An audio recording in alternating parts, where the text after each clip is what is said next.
अस्सलाम वालेकुम जी, कैसे हैं आप लोग? खैरियत से हैं? ठीक ठाक हैं? अच्छा जी, आज की रीडिंग का टॉपिक है कि who wants to be with you and why, their feelings and thoughts. कौन है जो आपके साथ रहना चाहता है और क्यों? इस पे हम आज रीडिंग कर रहे हैं और उनकी फीलिंग्स, उनके थॉट्स हम ये निकालेंगे कि वो क्या सोच रहे हैं और आपके साथ क्यों रहना चाहते हैं, ठीक है? और मतलब क्या उनके माइंड में चल रहा है, क्या पर्पस है, क्या वजह है कि वो आपके साथ रहना चाहते हैं। अब ये कोई आपके एक्स हो सकते हैं, कोई न्यू लव हो सकते हैं, कोई फ्रेंड हो सकते हैं। अब हम देखते हैं कि ये कौन है जो आपके साथ रहना चाहता है और क्यों। ठीक है, ये आज की रीडिंग का टॉपिक है। रीडिंग टाइमलेस है, जब आप देखेंगे आपसे रेजोनेट होगी। कलेक्टिव है, जर्नल है, सबके लिए है। हाथी पर मत जाइएगा, जेंडर स्पेसिफिक नहीं है। अच्छा जी, कार्ड्स हमें एक गाइडलाइन बताते हैं। हमारी फाइनल डेस्टिनेशन सिर्फ अल्लाह ताला को पता है कि अगले पल क्या होगा। मैं आपको एक गाइडलाइन बता रही हूँ। अगर आपको अपनी पर्सनल रीडिंग लेनी है तो डिस्क्रिप्शन में मेरा नंबर है, आप मुझे कांटेक्ट कर सकते हैं। और जो लोग आउट ऑफ कंट्री देख रहे हैं वो 92 लगाएंगे तो उनका मुझसे कांटेक्ट हो जाएगा। अच्छा जी, कौन है जो आपके साथ रहना चाहता है? मेरे व्यूवर्स के साथ कौन है जो रहना चाहता है? 6 ऑफ वॉन्ड्स। कौन है जो आपके साथ रहना चाहता है? 2 of swords, 7 of pentacle, 9 of pentacle, 2 of cups, page of swords. 2 card आए हैं, दोनों ले लेंगे। जस्टिस और टेम्परेंस। कौन है जो मेरे व्यूवर्स के साथ रहना चाहता है? S of cups.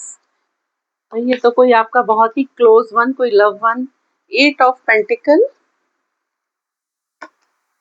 कौन है जो मेरे व्यूवर्स के साथ रहना चाहता है? High priestess, 3 of swords. चलें जी, बॉटम हम देख लेते हैं। बॉटम हमारे पास आया है जी 10 of cups, king of swords, नहीं king of wands, 5 of pentacle, 6 of pentacle, 7 of swords. फिर आगे तो हम निकालेंगे तो निकलते ही चले जाएंगे, यहाँ से ले लेते हैं। कौन है भाई? एक ऐसा शख्स जो आपसे भाग के गया था, ठीक है, जो आपको क्लोजर दिए बगैर चला गया था। सही है, 7 ऑफ सोर्ड्स आया है। वो अब आपके साथ इक्वल गिव एंड टेक करना चाहता है, ठीक है।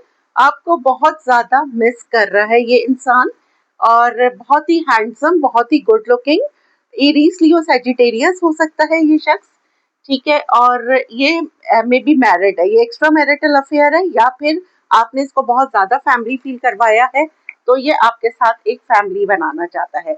आप जब ये आपको छोड़ के गया था तो आप स्ट्रगलिंग उसमें थे, मे बी कि ये थोड़ा सा टाइम लग रहा है मुझे इसमें, मे बी तब आप फ्रेंड्स थे और आप अलग हुए हैं तो किसी को रियलाइज हुआ है कि आप उसके सोलमेट हैं।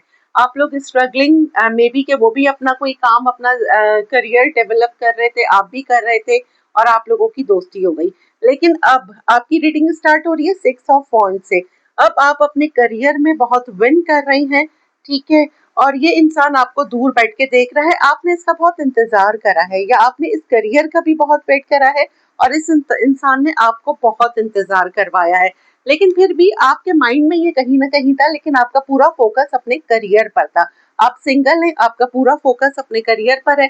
आप इसकी चेजिंग एनर्जी में मे बी स्टार्ट में लगे हों, लेकिन बाद में आपने कहा कि जस्ट गो टू वेल, आप अपने करियर में लग गए, क्योंकि आपने सोचा कि मैं, आपको शायद सेल्फ केयर का पता था, सेल्फ हीलिंग का पता था। और उसी दौरान जब आपने इसको चेज करना छोड़ा तो इस शख्स को फील हुआ कि आप इसके सोलमेट हैं। ये आपको, आपसे बात नहीं करता था लेकिन आपको स्टॉक करता था।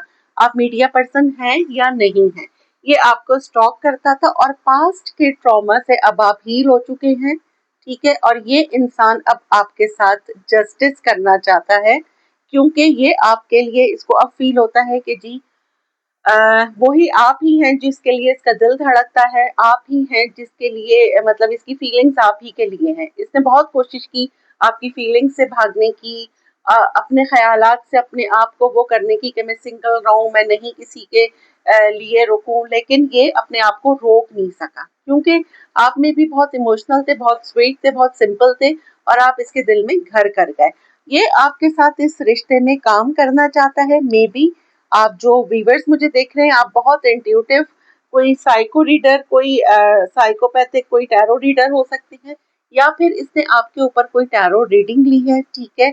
और इसको ये है कि अगर ये आपको अप्रोच करेगा तो कहीं आपका दिल ना टूट, आप इसका दिल ना तोड़ दें, सही है। तो एक ऐसा पर्सन जो आपसे भाग के गया था, आपको क्लोजर दिए बगैर गया था, आपका फ्रेंड हो सकता है, लेकिन अब जाने के बाद उसको अंदाजा हो रहा है कि आप उसके लिए क्या थे, ठीक है। आपको बहुत ज्यादा मिस कर रहा है और अब आपके पास ये इंसान वापस आ रहा है, ठीक है, आपके साथ रहना चाहता है। इसको ये है कि अगर आप इसको अपनी जिंदगी में एज अ लवर नहीं रखते हैं, अगर आप मूव ऑन भी कर गए हैं, तो आप इसको एज अ फ्रेंड रखें। आप इसको, ये आपको अपनी जिंदगी से जाने नहीं दे सकता, क्योंकि इसको आपसे एक टाइप ऑफ ऑब्सेशन है। ऐसा मतलब जस्ट लाइक कि ये आपका कोई सीक्रेट एडमायरर बन गया ना, और इसको इसमें मजा आने लगा, तो ये आपको बहुत हैवीली स्टॉक करता है। अगर आप कोई मीडिया पर्सन है, जरूरी नहीं है, लेकिन फिर भी ये आपके इर्द गिर्द से आपके लिए जानकारी रखता है, ठीक है। चलें जी, अब हम यहाँ से देखते हैं। यहाँ से तो हमें पूरी पुरानी वाइब आई है कि कोई एक ऐसा पर्सन जिसको आप जानते हैं, वेल नोन है। यहाँ से देखते हैं कि क्या निकल के आता है, कि कौन है भाई, who wants to be with you and why. Romantic feelings, ठीक है। Who wants to be with you and why, grass is green. Who wants to be with you and why, who wants to be with you and why, legal matters. Maybe इसको कहीं से कोई inheritance मिली है, और अगर ये extra marital affair है तो ये अपने एक रिश्ता खत्म करके आ रहा है। टॉक्सिक रिलेशनशिप, जी बिल्कुल, ये अपनी कोई एक, इसके पास्ट में कोई एक रिलेशनशिप खत्म करके आ रहा है। फैमिली आ गया मेरे पास। ट्रैवल,